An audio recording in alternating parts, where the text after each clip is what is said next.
காங்கயம் முத்துவின் win SS brand அரிசிகள் தரத்திலும் சுவையிலும் என்றும் நம்பர் 1.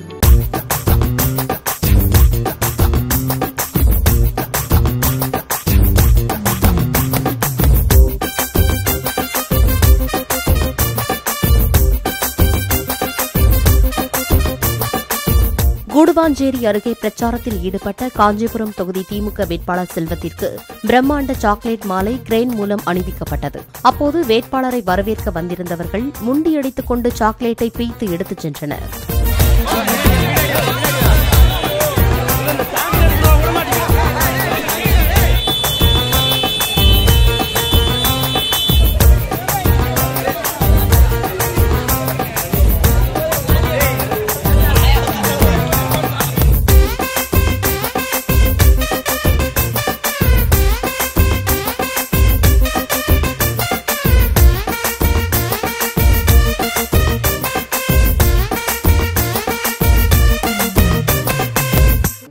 முத்துவின் வின் எஸ்எஸ் பிராண்ட் அரிசிகள் தரத்திலும் சுவையிலும் என்றும் நம்பர் 1.